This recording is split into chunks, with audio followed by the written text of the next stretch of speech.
Please always consult with your physicians prior to making any changes to your treatment plan. Music is courtesy of Ryan Hamner. Welcome to Living with Scanxiety, the Cancer Podcast, a podcast geared to help you navigate the pediatric cancer world. As a mother of a child who battled a soft tissue sarcoma for over a year, your host, Rosaria Kozar, understands and will help guide you through your journey. She brings the knowledge of experts, families, survivors, and other organizations tied to the pediatric cancer world to your doorstep. Her mission is to inform, support, and promote hope for you and your family. This is where hope lives. This is where hope... Bullying in school was the worst, I think, for me. And I think it's even worse when you don't have the support of your adult peers, your teachers. Hi, this is Rosaria, and this is Living with Scanxiety. I'm so happy to have with me today Ashley Brooks, and she is a survivor and thriver, and we're going to hear about her story today. So welcome, Ashley. Hi, how are you? Good. How are you? Why don't you start out telling us a little bit about your cancer experience in terms of what you were diagnosed with and how old you were? Yes. So I was diagnosed with liver cancer at the age of 2. It's particularly hepatocellular carcinoma. I did 18 months of chemotherapy and I had my gallbladder removed. And then after I had my gallbladder removed, I had a port put in right here in my chest. And then I had that last procedure when I was in kindergarten, around 5 or 6. Okay. So in terms of after effects, you talked about when you were 5 or 6, do you have late term effects now? Yes. So I have a hearing loss in both ears. It's very slight. I have had accommodation in the past for school. So I had speech therapy in school, and I also had an FM system, which is like an amplification device that would either sit on my desk or headphones, like the teacher would speak into it and make the voice louder. I did have hearing aids when I was younger, but the last time I got my ears tested, my audiologist told me that since I've gone most of my life without hearing aids, it's probably not the best thing right now to get them because I've already adjusted my life to them. So I do have a hearing loss from the chemotherapy. Never mind having that be a reminder of what you've been through. And how do you get through that? I mean, is it a reminder? You were so young when you had cancer, and some people in the outside communities, outside of the cancer community, say, oh, it's good that so-and-so had it when they're young because they're not going to remember. So is that true? Was that true for you? No, not at all. I think especially for me being a healthcare professional and being in nursing and knowing the psychology of everything, kids start memorizing things when they start learning language. So for me, having a hearing loss and going through chemo and learning language, I remember everything. I remember my mom ordering books on phonics because the facility I was going to receive treatment, they didn't have a teacher, they didn't have an educator. And so I was actually held back 1 year. I started kindergarten late because I was still doing treatment. And my mom was teaching me how to read. I remember the yellow cassette tape she used to open up and we put it in the boom box. And it's come on, Ashley, sit on my lap.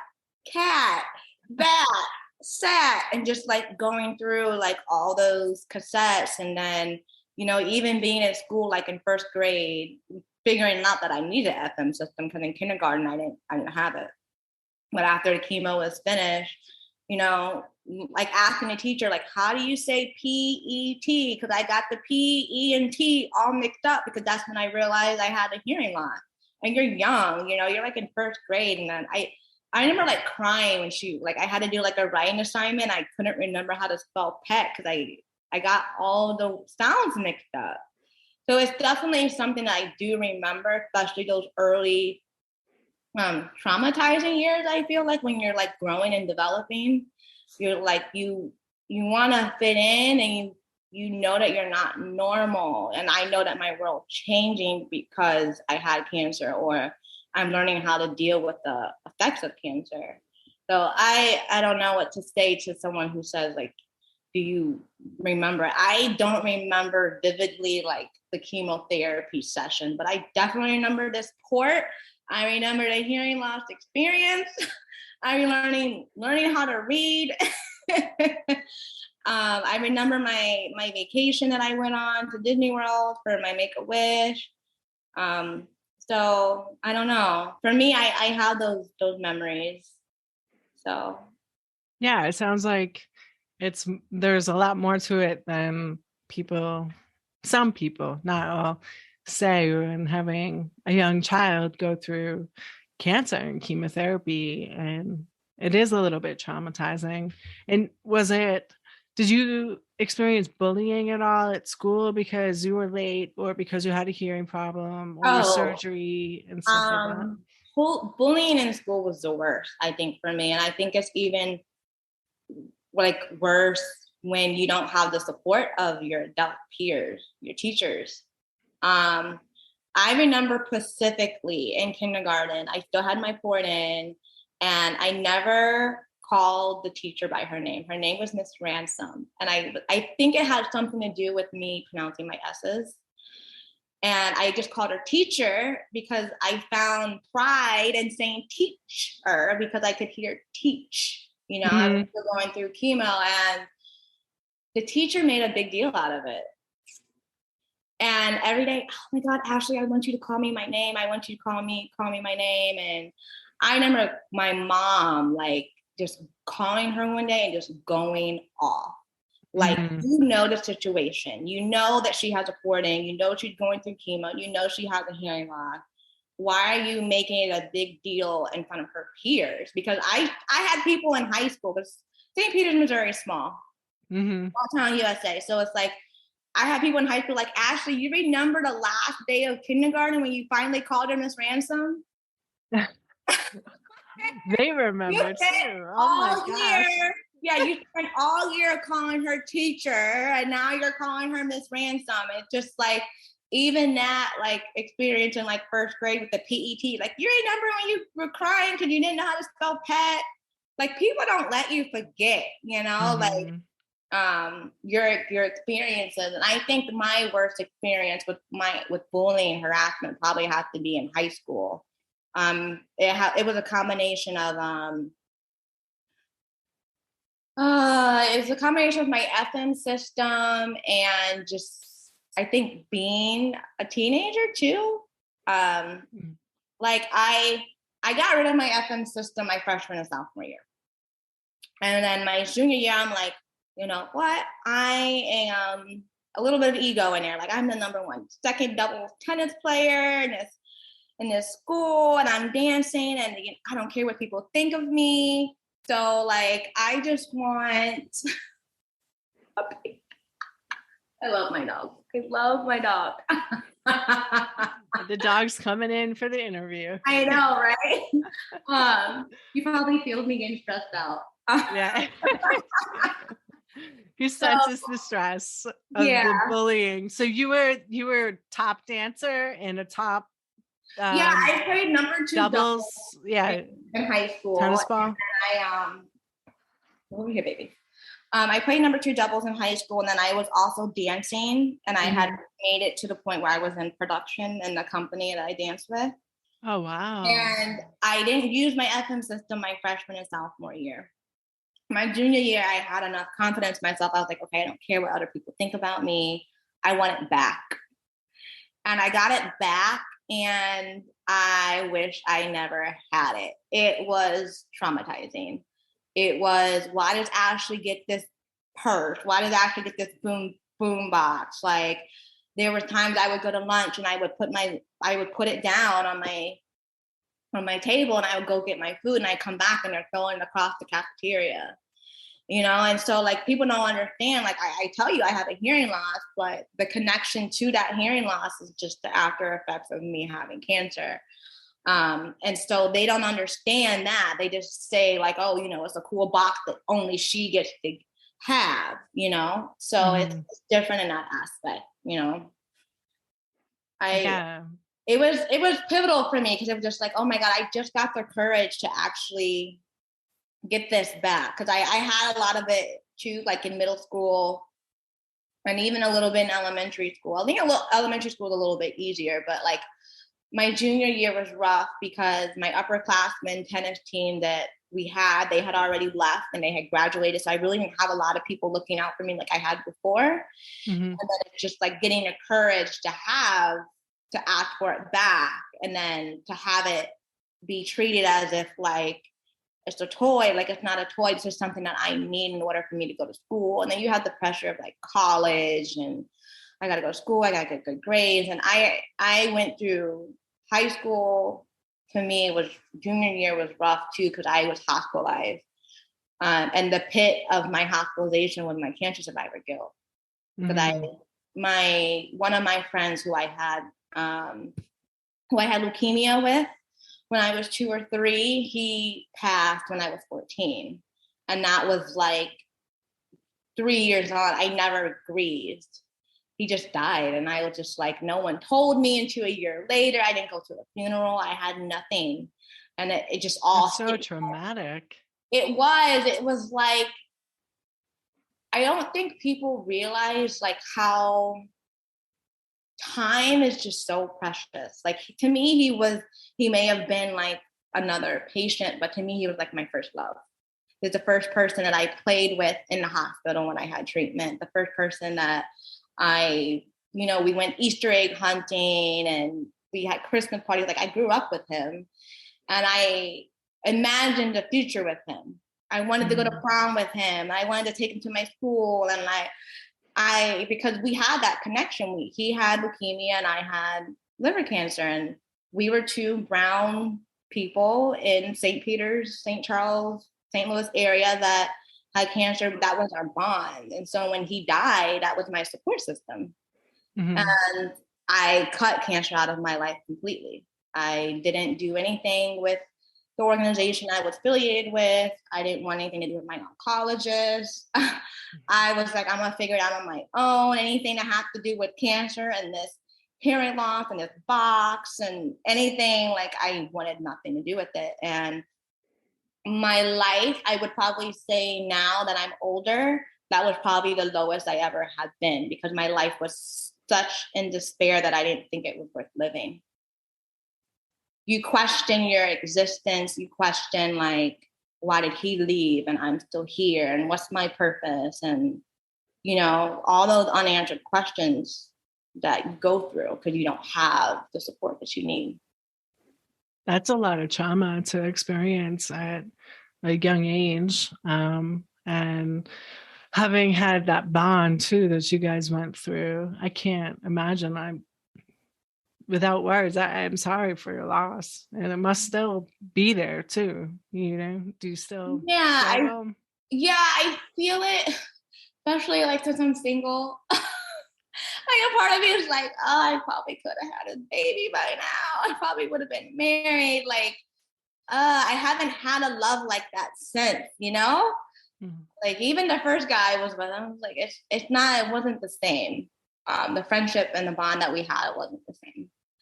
And my loss that I have for him, like I did something in the hospital. They taught me how to like grieve when I was hospitalized for depression and bipolar and all that. They taught me like you have to love, and then you have to let it go. Mm-hmm. And that's the blessing of your relationship, is that you loved him. He may have not known that you loved him because you're a child, and kids, we don't really know how to express what love is or how it is and whatnot. So you loved him and you let him go, and we know that he's in heaven. He's in a better place, and he doesn't have to take any steroid injections. He's not puffy, and he's my guardian angel, and I appreciate that. And anytime I need him or I want to talk to him, he's always there. Mm-hmm. And I think he kind of helped me in the healing process too. Like, you can't keep holding on to my love and my bond, because you have to move on with life. That's what life is about, So I do miss him. I do. I question like, how would my life be if he was still here? And I also question like, how would it be if he didn't lose his life, you know? Mm-hmm. Yeah. Yeah, it seems like a common theme when we lose somebody to ask ourselves those questions, especially, what's my role and why am I here and why is he not here? And you had mentioned that before. You also mentioned you had a large connection, or your connection really developed after the fact that you guys are of the same race. So in the hospital, were there other individuals of your race, or were there, and when I say race, for the people that are just listening, she's a Black American, so, so I'm not asking if that, but I just want to know, did that play into anything for you, or how you felt you were treated after, before, during, or how he was, etc.? Yeah, we were the only two African Americans underneath our doctor. Mm-hmm. And that's another common theme in St. Peters, Missouri. There's not a lot of Black people. At least when I was in school, there was not a lot of Black people. There was a handful of us. Mm-hmm. And we were the only two African Americans in our, like, I guess, I don't know, I wouldn't call it a cohort because we're not in school, but like in terms of like treatment plans, it was him, and then like everyone else, I didn't know, because I was one of the first recipients of Friends of Kids with Cancer. It was me and him, and then I got treatment. And I think after my 18 months, I did home health care. So I wasn't in the hospital as much because I was pretty much with my port and everything. And even like going back to like the parties, like the Christmas parties and stuff we went to, like it was just me and him. It's a predominantly Caucasian area. Mm-hmm. Yeah, well, thank you for sharing that. I appreciate it. Now, you talked about moving to Chicago and then Miami, or now Miami, right? So as you've gone through your survivorship, do you identify at all still with the childhood cancer community, or do you just, when you talk to people, do they automatically assume, or do you even mention that you had cancer? And if you do, are they just kind of assuming it was an adult cancer? How do you deal with that? I tell them I identify more with the childhood cancer community. Yeah. Just because of the simple fact that I was developing and I experienced survivorship as a child, Yeah. And how I cope with things through, like, I consider like my bipolar, like all of that to me was all part of my survivorship, because you look at research now, and I talk to some of my cancer survivor friends from childhood, like, yeah, we know about depression, we know about like anxiety, we know about it now, but in 2007, had I would have had that information, had done research from breast cancer, like I would have never been hospitalized, because I would have had the support and everything I needed. So I do strongly identify more with the childhood cancer community. I do, 100%. But I also find it that like a lot of the women that I talk to on Instagram, like a lot of them are breast cancer, and there are a lot of ovarian. There's not a lot of childhood cancer survivors, and we all kind of connect on that. And I feel like we connect more with the survivorship. Mm-hmm. The depression, the anxiety, the hearing loss, like the things that we do to manage our stress, and chemo brain, and those are our connections, because those are the things that we have in common. Mm-hmm. So would you say chemo brain, you brought it up, so I just want to like make sure I don't miss it. Is that another side effect that you experience?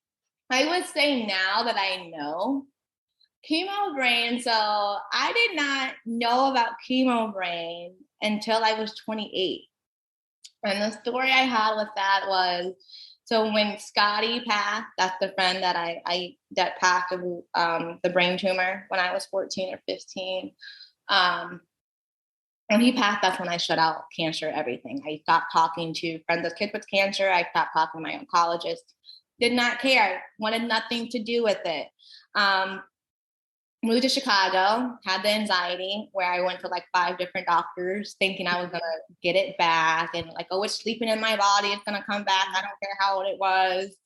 Went through that phase. And then I came home for like a brief period, and I actually reconnected with my life specialist and my oncologist, and I got clarity on everything. Like, can I have kids? Can I have this? Can I have that? And my life specialist was the one who brought up the chemo brain and told me that okay, like she tried to drop it on me like slowly, and I just lost in the restaurant. Like she was like, okay, well, research has been shown that, the chemotherapy stays in your body and you're just going to have all these other effects. And I'm just sitting here like, I just remember like grabbing a fork or a knife and being like, I survived. I survived. Like there should be an award for this. There should be no more. There should not be any chemo brain. Like I knew about the hearing loss. There should be no chemo brain. I should know anything about this. And so she told me that, I needed a support group, and if I wanted to stay at home, like she had a group of girls that came and had treatment after me, and we all have a support group. But because at the time I had a job where I was traveling, she said, wherever you go or wherever you need to go. You need to go get help for it. So you know how to deal with it and you know how to cope with it. So I have that. And I just remember just like feeling like, how could I trust my body? Like, how do I know? Because like, I felt like as a kid, like I always knew I had it and I just didn't know what it was. Because I'm like, everyone else can play outside in the sun until like 7:00. And by like 3:00, 4:00, I'm tired. I can't, I feel like when everyone else is tired, I'm exhausted. Like my body can't take it no more. My brain can't take it no more. It was hard for me to deal with. And then like looking back on it now, like I know what I need to do to cope with it because I know about it. But it was one of those things where I felt like, oh, that should have fell in the box with the hearing loss. And I was 2, like you're telling me at 28, what do I do? What do I do in my life? And the career I had at the time was very stressful. And I look back on it, I'm like, I would have never even chose this career. Knowing I have chemo brain and I have to do all these things. And chemo brain was something hard that I had to just really take control of. Like I try to exercise as much as possible. I try to watch my stress. When I go out, I get 1 drink and that's it. And lots of water. I just try to stay as mentally healthy as I can. Yeah. Yeah, well, it sounds like you are managing things despite them being really difficult. That's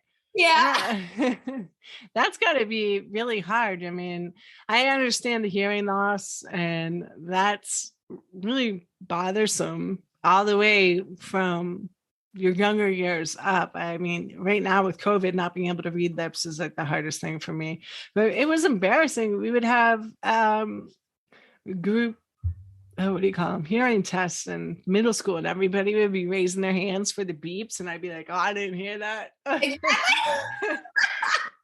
And I would go raise my hand late.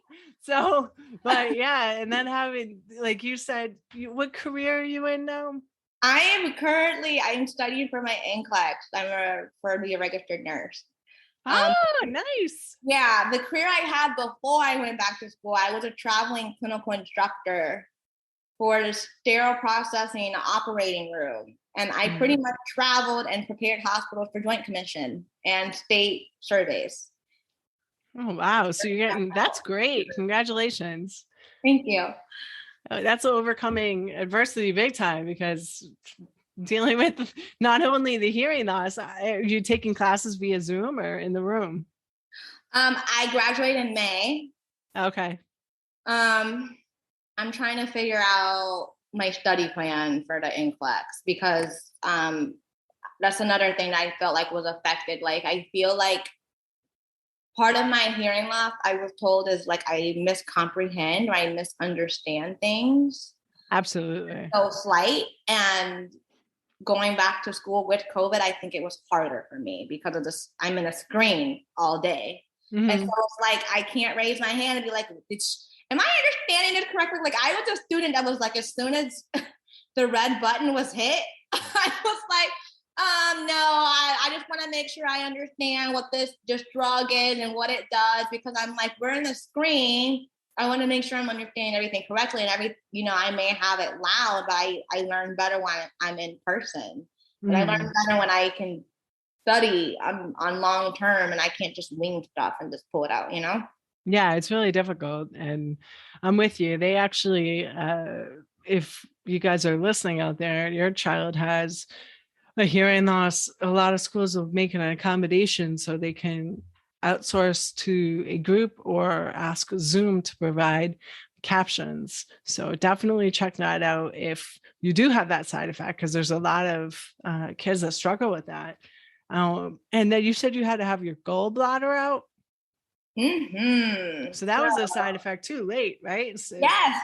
10, 11. So I do not have a gallbladder. And What do because gallbladders even do? it, I don't know.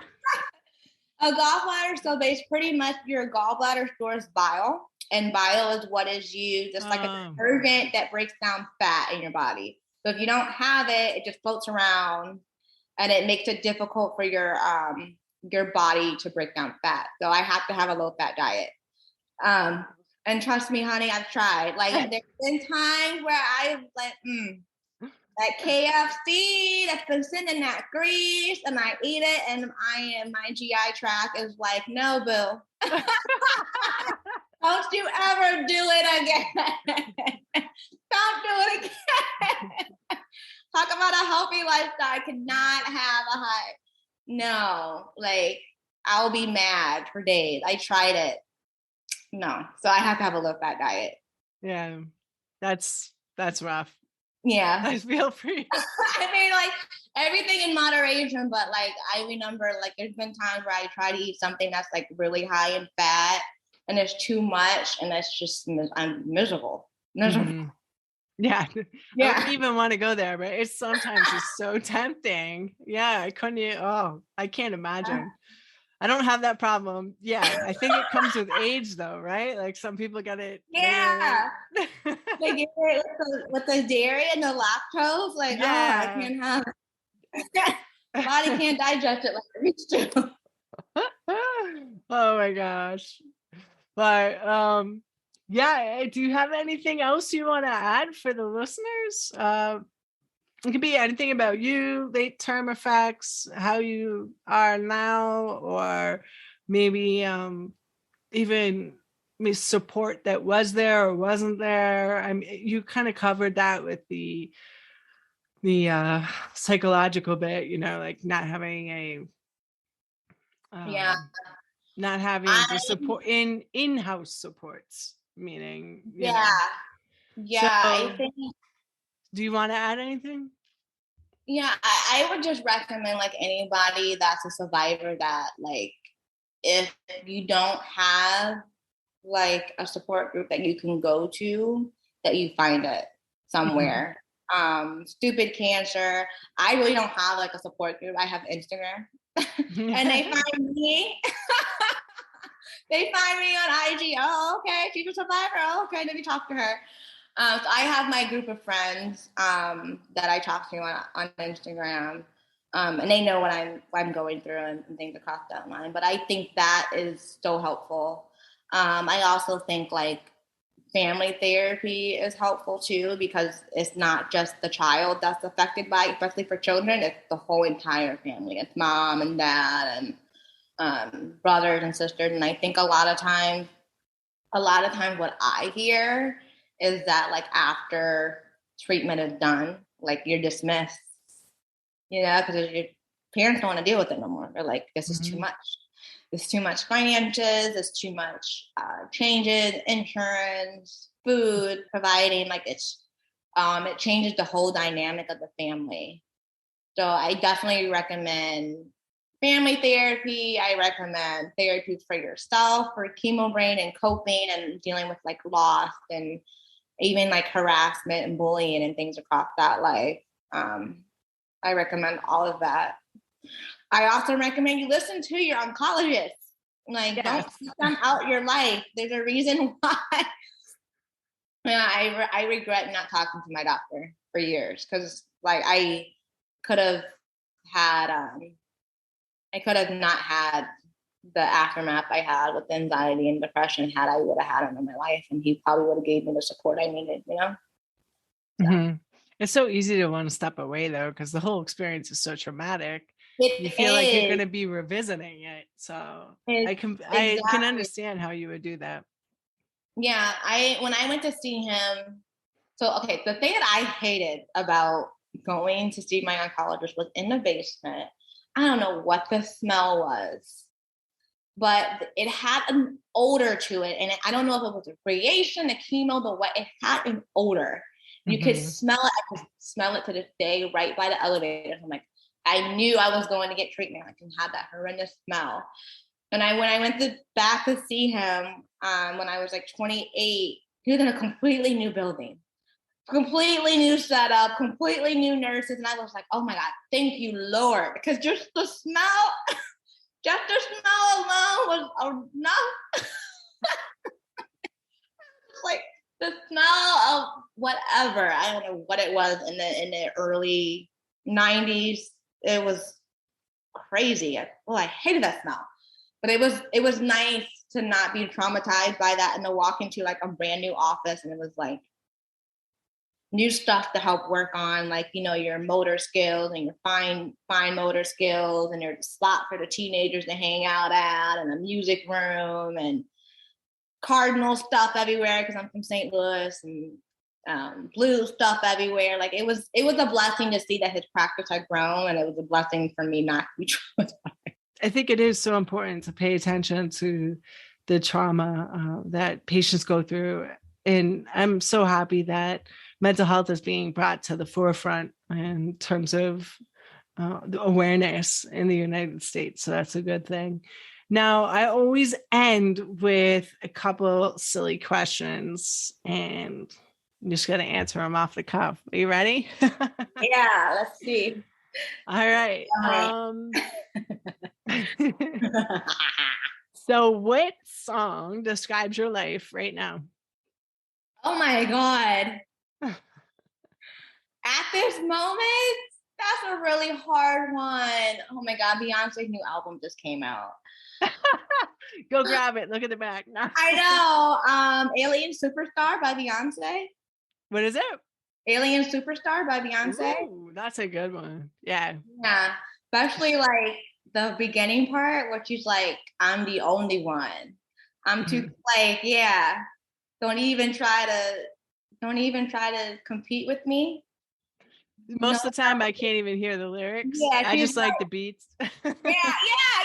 You already know, honey. Yes, all of that. So don't worry if you don't know the second part of it. I gotcha. It's all right. So Yeah, that's a good one. I love how you knew it. What's that? I love how you knew it. Yeah, no, I do. And I usually have to go to like lyrics.com, and I read the lyrics. I'm like, oh, now I really like that song. Or I say, oh my God, I can't believe I listened to that. Yeah. Yeah. So I was between Beyonce, Alien Superstar, and Michael Jackson, the Jackson 5. Can you feel it? Oh, that's a good one. Yeah, I like Jackson Yeah. 5. Can you feel it though? I don't know the names of those songs. It's Besides like ABC. Yeah. it's That like, one. how does it go? Can you feel it? Can you feel it? Then there's like the drums and the trumpet and everything. It's like, can you feel it? Awesome. They get higher and higher and higher. So those are your two songs that stand out for you right now. Yeah.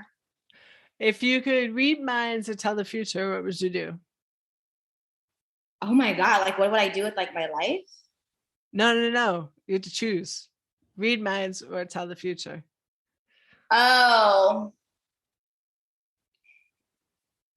I'm gonna look at my dog for that one. I guess I could read minds.